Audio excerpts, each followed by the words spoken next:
Well, my wife always said that she would be singing before she spoke. She'd be la la la la la la la a lot. In the car, she's playing music from Whitney Houston, Celine Dion.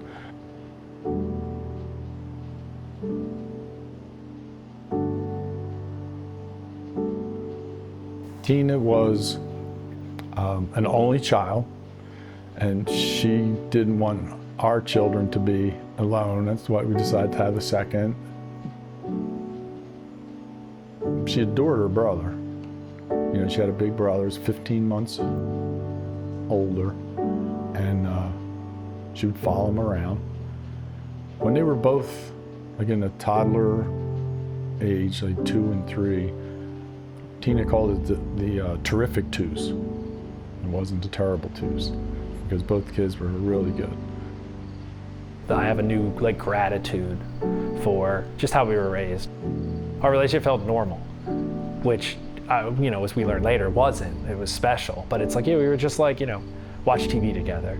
We'd like the same foods. We liked the same desserts. We'd play the same video games. We were pretty competitive but respectful of each other.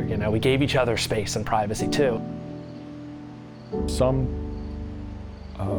mothers have a good model that they can follow from their mom when they have kids.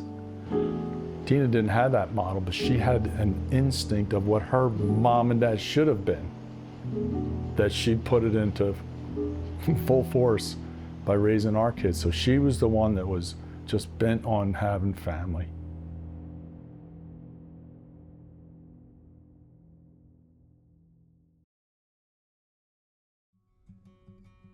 And she started with reading her Bible, and she was pretty young, probably 6th grade maybe. She did sing in church. She had the microphone, she was up in front of the whole congregation, and she sang the song, and at the end, she dropped the mic down and ran down the steps and ran into the girls' room. And everybody was like, well, what happened? And thank you, Christina. She thought she messed up. Nobody could tell. When we were growing up, Christina was the musician. I really wasn't. I liked music, but I say this all the time. I am not a talented musician at all, and Christina was. So, it's the whole difference of skill versus talent. I became very skilled, but it did not come innately to me. It was not easy. Where her, everyone, I got a guitar. My parents got me one for Christmas. It was my birthday sometime when I was in 7th grade, and she was figuring out noodling melodies where I was blown away. I was like, how are you doing that? I could barely play chords, and she's just figuring melodies out, something she's never played before. Christina and I went to the same elementary school together starting in 3rd grade. So the school was Bethel Baptist Christian School. I, of course, knew who she was, but we were in different classes, so I didn't really get to know her. And then 4th grade, we were put in the same class, and pretty quickly, really, really clicked. This is a documentary of life. We both just had a love for cute things. We loved stuffed animals and anything that we found to be really cute. Christina really stood out even as an elementary schooler. Christina didn't just randomly develop her voice when she was a teenager. I heard her sing really early. I think everybody at Christian school hears everybody sing. And what was amazing is we would sing in the morning. We would all be lined up outside of the school. We'd be playing outside the school, and then we'd line up, and we would have a couple songs we'd sing together, and then we'd go inside. And there's this song, All in All, and Christina, she would be singing a harmony to it. And then sometimes a couple other kids caught on to harmonies, she would pick out a 3rd harmony and she'd be singing that. And I'm like, wait, I think in 3rd grade you turn 9. We're 8 years old. Wait, this is not normal for an 8-year-old to be able to just pick this out. We moved into King's Grant, a development with houses, apartments, and condos, right? Our neighbor had a recording studio in his basement. He's the one that said she has the whole package. She has the work ethic, she has the look, she has the voice, she's got everything. I think the YouTube thing came as a surprise.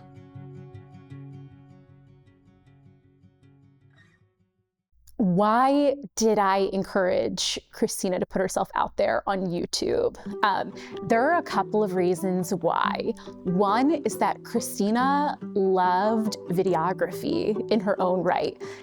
Her family had a camcorder, which not every family back then had their own camcorder, and her dad was always really supportive of letting her borrow it to make just like fun videos. Dad, come hither! The star above, it is above the stable. Now, baby! Are you thinking correctly? Do you got the giggle? Okay!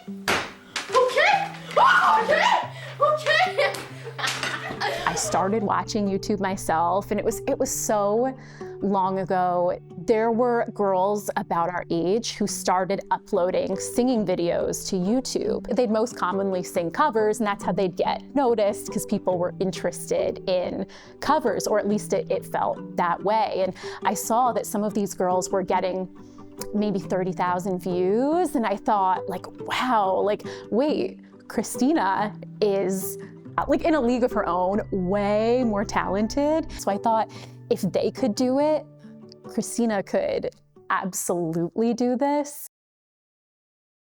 Hi, I'm going to be singing I Don't Want to Be Torn by Hannah Montana, and I'm going to be playing on piano, and if some of the notes are wrong, you know, or whatever. I'm playing it for like, I guess a week now. Hope you like it.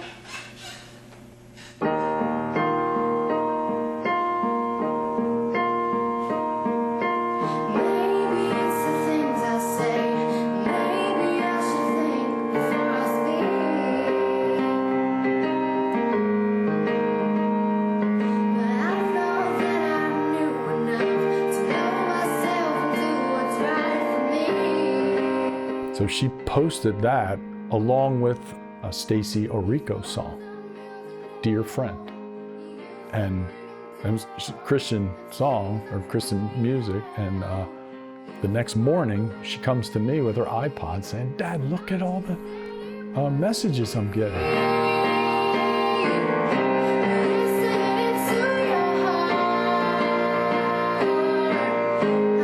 Watching Christina like explode in the YouTube, I guess the early wild web days, as we like to call, when YouTube was just, you just put funny videos, some songs, covers. Watching her go viral was just, it was so exciting. When her first video went viral, it was so exciting and so not surprising at the same time. I thought, like, this is not shocking to me because she's so talented. Like, it feels like it just has to be her time. The commenters were people on the internet. It's hard to fathom, you know, 1,000 people, 10,000 people, 100,000 people that are seeing you virtually. All of the comments were so loving and so supportive.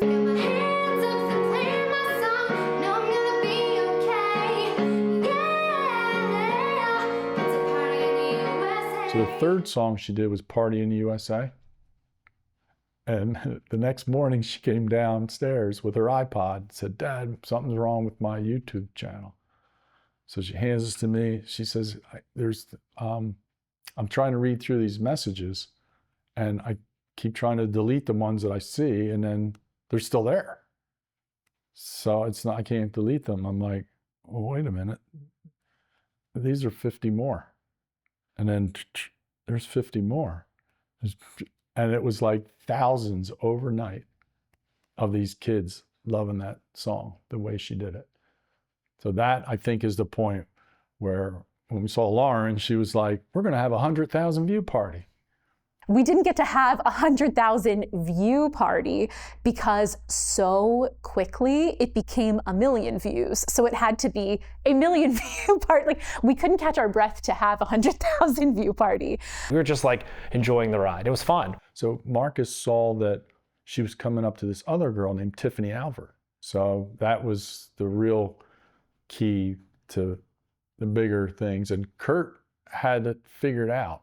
YouTube was really just starting. There were a lot of people posting videos in their bedroom singing. And I remember I met Christina through Tiffany Alvord, who was another YouTuber musician at the time. And we were in touch. We were going to make videos together. And Christina, I think, was going to work with Tiffany. And that's how the connection was made. And before I knew it, it was just set up that Christina was going to come out to New Haven, Connecticut, where I was. And we were going to do something together. When we decided to make a cover of Just a Dream, it didn't seem much different than any other video. We'd both done so many YouTube videos at the time. Just I wanted to make the piano sound like this finger-picked acoustic guitar thing. So started out with this little piano riff.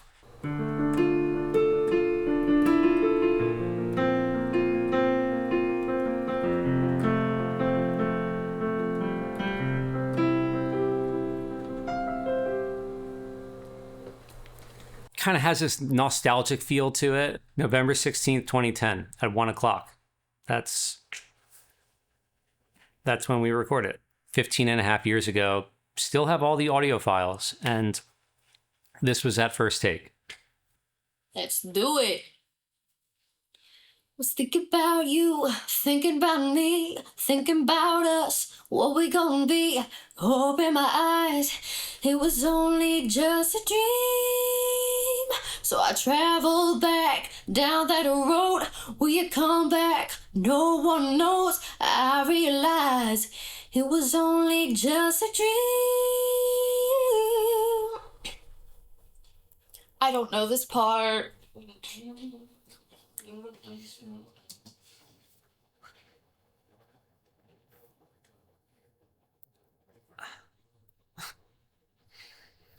I don't know why listening to that, I don't know this part. It takes me back to being in the room with Christina that day. We filmed the stuff right there in the little media center at my college. And I had no clue that it was going to be as big as it would be. Thinking about you, thinking about me, thinking about us, what we gonna be. Open my eyes, it was only just a dream. So I traveled back down that road. Will you come back? No one knows. I realized it was only just a dream. Tina and I were at University of Penn, and she had tests done. I remember we were going to the cafeteria, and my phone rings. It's my son calling me. He's supposed to be in school. And he is in school, and he's not supposed to be on his phone.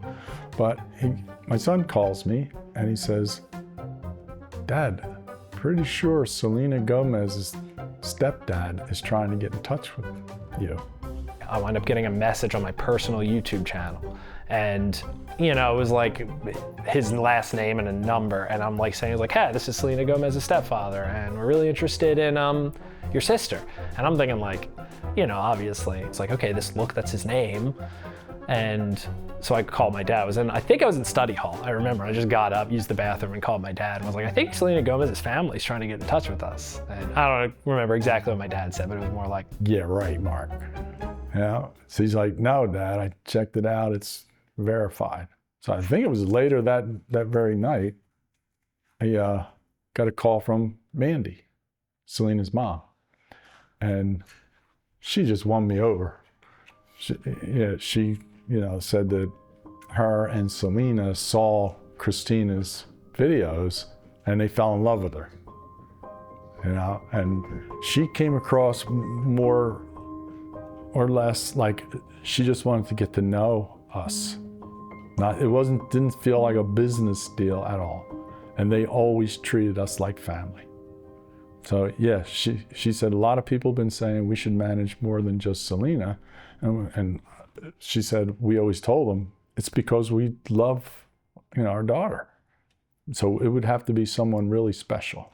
And she said, we think Christina is special.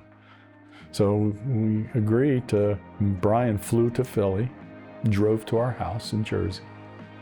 and kind of laid it out. Like, if you want to go at this by yourself, these are the things you're going to have to face. The rest, as they say, is history.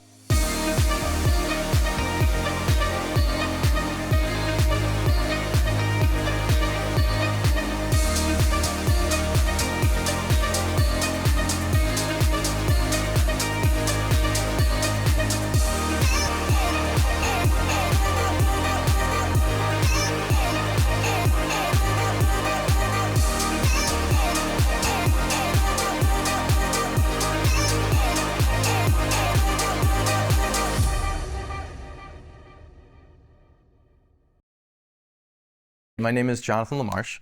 I met Christina back in 2012. The first time I saw her, I was down on the sidewalk and I heard a thud, and we all looked up and she was on the third floor window, and she just like slammed against the window and started scratching on the things. That was my very first impression of her. I was like, this is a goofy person. It was great. We became very fast friends very quickly. So the first time I found out she was a singer, she came over to my house and we were jamming, and we started playing it, and just like immediately she started going. I was like, what the hell is this? This is crazy. She's so good. And then they were like, do you not know? And I was like, no, what? Like, what are we talking about? You know, then they showed me her YouTube channel. I was like, oh, she's really good. Got it. And she was asked to do Selena's tour, the first one. She was an opener at an arena level, and it was super exciting. And she's playing in front of like over 10,000 people. But it was just by herself and a keyboard. She'll have like some 2-3 track songs, 2 keyboard songs. And then we started to realize as she was getting bigger, it was like, oh dude, being accompanied by a band is way better than playing the tracks. Even though I know her thing was also playing in front of the keys. So the natural thing was like, well, we're all pretty good musicians, like we can play with her. But management really wanted to be like, hey, we want her to be looked at as a professional. We don't want just some kids or brother or just friends you knew to just jump in and play. So there was this level of we had to prove it. We had to go be like, oh, we have to earn this, which turned out to be some of me and my friends, like we were very fortunate to be pushed. She wound up going on another Selena tour, still just, you know, she was the opener, so just keyboard and tracks. And then we did VidCon, which I believe was in 2014. And that's when we had our shot. It was me, Jonathan, our friend Michael, Bobby, and we played for it. And it was like the main stage. It was one of the last artists, and we crushed it. And that's what got us to be the band on tour.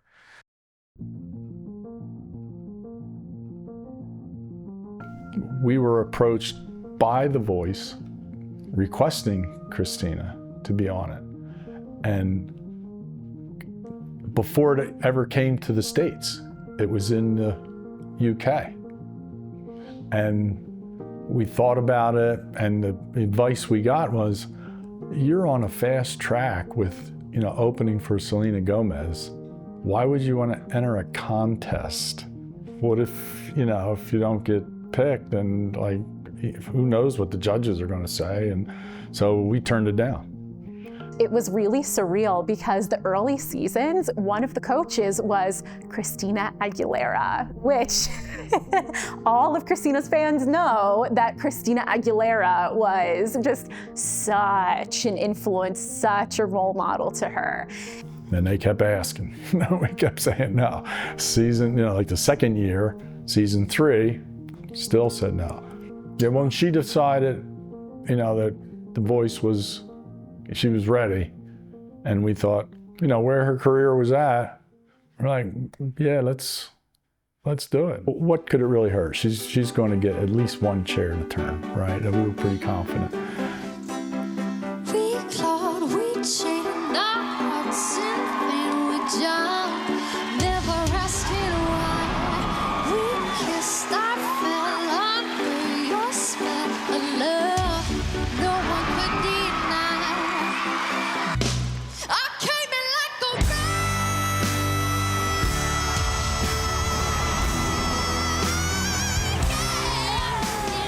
wreck. During her blind audition, she was scared, but something that she said was right when she started walking up the steps, all of her fear melted away, and she was 1,000% confident. The Voice was such a happy time. One of the proudest things for me too is just hearing what the judges would say. I look for the deep cuts on YouTube where like you don't only see the performance, but you also hear the coaches' reactions. And they just said like the greatest things ever about her. They all loved her. I remember having like getting together with family and friends being in Jersey. So I was pursuing like something with a band of mine in the greater Philadelphia area. So I was in Jersey living with my grandpa.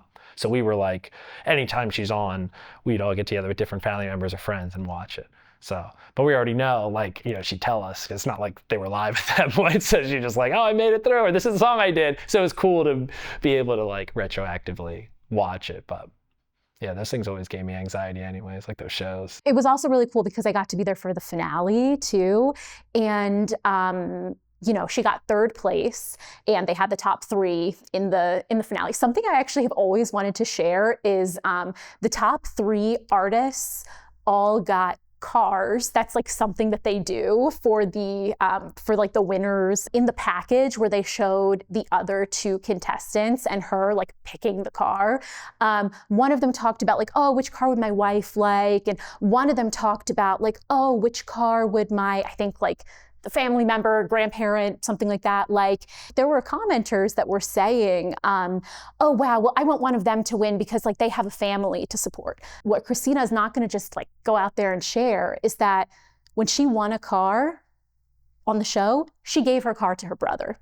It was just, you know, that was just Christina. And to think like, yeah, a lot of people would say, oh, I want a car. Like I have a car, let me sell it and like pocket the money. No, she said like, I love my brother. Like I want him. Now that I have 2 cars, good. One for me, one for my brother. It was just her still doing the YouTube covers. And I remember her team was even like, hey, maybe let's do a little less YouTube because now you're doing, you know, we got to separate ourselves from YouTube. Again, the whole Wild Wild Web thing was so interesting because it's like there was a difference between professionals and YouTubers where now it's like, you know, YouTube's taken very, very serious. Like she was signed automatically to a label for a short time. I think it was a year, and then they dropped her because nothing happened from the single. And yeah, she did side A, and it was, you know, pretty cool. Like, and the songs were really good and the more like intimate singer-songwriter, but it didn't really, you know, outside of her core fan base, didn't really move the needle for her. So I think there was this level of she's chasing this idea of success, which is a label, because, you know, as every musician hears growing up, you got to get signed. She did 4 songs and we called it side A. And she used to say, it begs a side B, right? And those 4 songs, one of them she co-wrote, but the other 3 she wrote herself. And they're some of her best, I believe. And then she was working on an album, and that's when she passed. So we, as a family, saw these songs and we're like, we can't let all that hard work go into a vault somewhere. So it was pretty hard. You called me out and taught me tough with love. You fought my flaws, my teeth, my claws with love.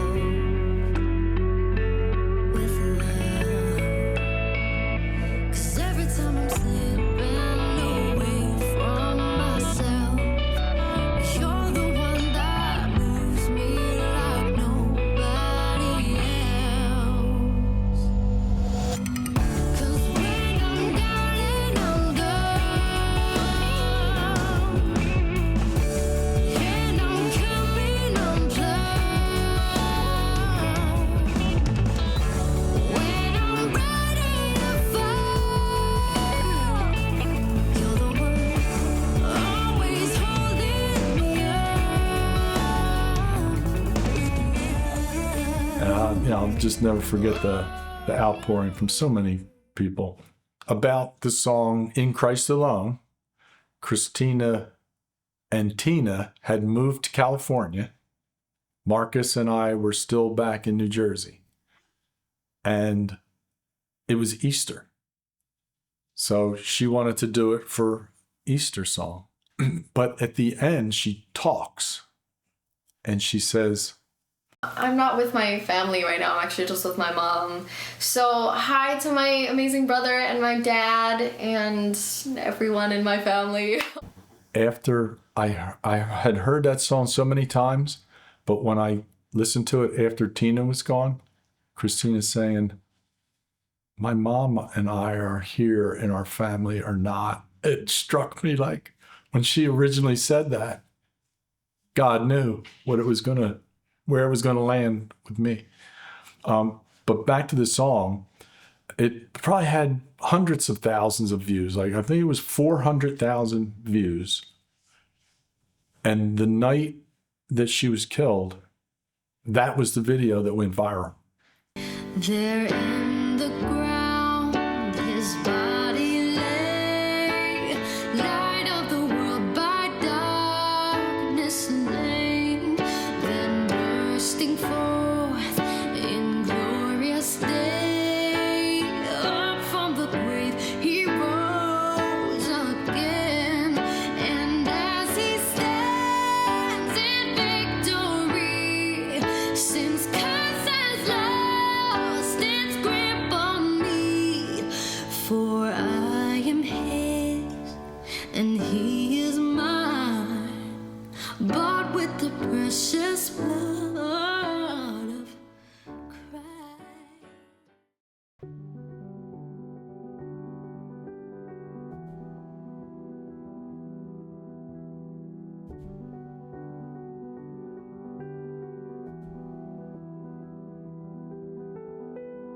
We wanted to memorialize Christina, and we didn't know what to do. So we got the advice to find a nonprofit attorney, and we sat with him for a couple hours, and he got the paperwork rolling. He said, by the time he comes back, you're gonna have to decide what you're gonna do. So he said, okay, I don't know yet, but we'll figure it out. So we went home, and in the next couple days, before that all came through, Marcus had read an article about the Pulse nightclub shooting. Almost half of the GoFundMes that were started for Pulse nightclub were fraudulent, and that these families were not getting anything. Marcus says, why don't we start raising money for these families that lose a loved one to gun violence? And it just resonated like, well, yeah, that's what we should do.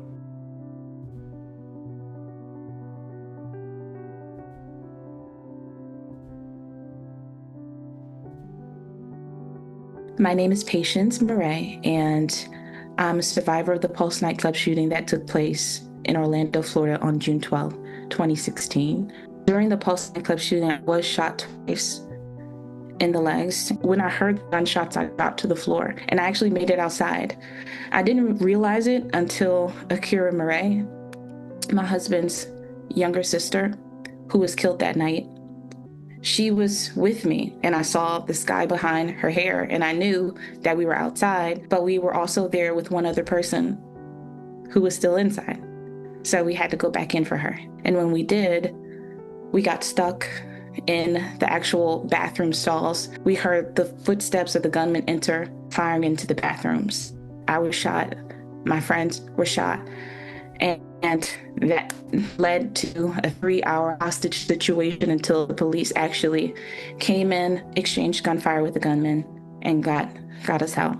The aftermath of the Pulse nightclub shooting was filled with lots of highs and lots of lows, figuring out how to heal and move forward and still deal with responsibilities of life. It became too much many times, and it was the Christina Grimmie Foundation during those times when it was too much that helped lift me and my family up when we really needed it. It was the foundation that covered me in those times so I could help pay my bills. Being able to at least share my story in a way to give back, to let other people know that this is a safe place. It really is the least that I could do. My name is Rebecca, and I lost my spouse. It'll be 10 years this year to gun violence while I was pregnant with our son. I would just like stare out the window wondering where he was, wait for him to walk in the door. But I did hear about it in the news, and he reached out to me through the victim's assistance through the DA's office, I believe. And then we met, and it was like instant family and an understanding. And Christina had passed away the same year that Spencer passed away. But they did also come alongside me with help with my housing. Yeah, we had to keep a roof over our heads, and the foundation helped us do that. Present day, we have the Spencer houses that were founded 10 years ago. The Christina Grimmie Foundation is blessed and blessed my life, and in turn I took that and multiplied it and have blessed as many lives as I possibly could and still do. My name is Rachel Watkins, and I worked in the Ventura County District Attorney's Office for 22 years. Being in victim services, I understood the need for this type of service in our community and in the world, really. In addition to, being able to provide monetary support, Bud and Marcus and Tina were able to provide a type of support that not every agency has, which is that they know what it's like to lose someone. I was able to present this opportunity of being able to potentially partner with the Christina Grimmie Foundation to serve victims of crime in Ventura County, and thankfully it worked out. Everyone at the table really realized that this could be a beautiful relationship. They're meeting the victim where they're at. They're not dissecting what they're asking for. They're not looking for many, many levels of approval and red tape. Victims are able to receive something within 2 days. I mean, that's unheard of. There is not another foundation, business, company that I know of that can support victims of gun violence like the Christina Grimmie Foundation. For me, this whole idea of carrying someone's legacy, it felt very burdened by it, maybe at first. But as time went on, it feels like her legacy and her volume of work and her person kind of speaks for itself. But what we can do is keep helping people as long as there's a need. And as long as there's a need, we'll be doing what we're doing to whatever capacity. That's my 10-year, 20-year, 30-year plan.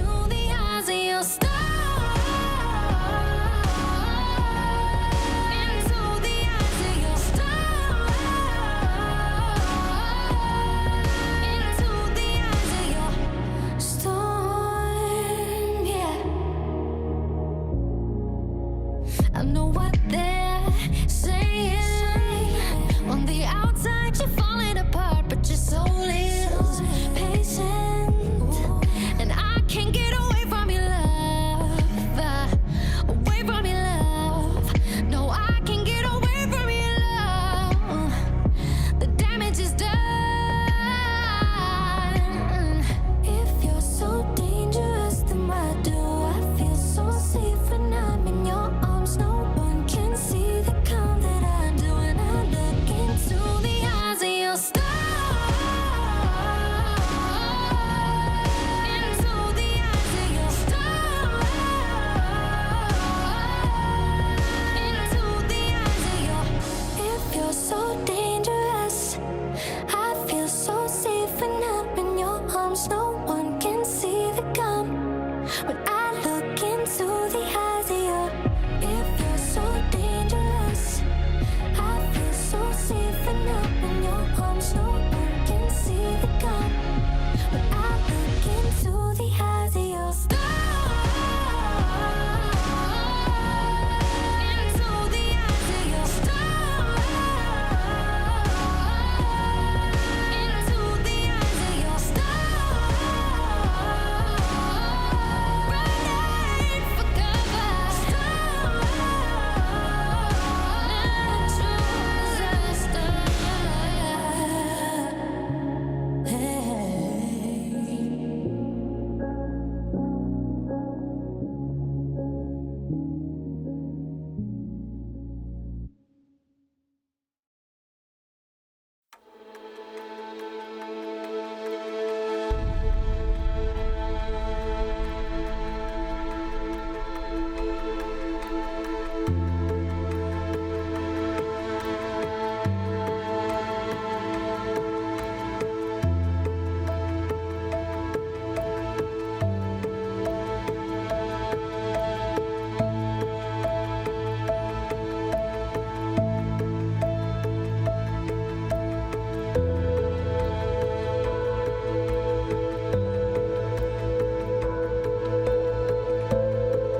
to get lucky. We're up all night to get lucky. We're up all night to get lucky. We're up all night to get lucky. We're up all night to get lucky. We're up all night to get lucky.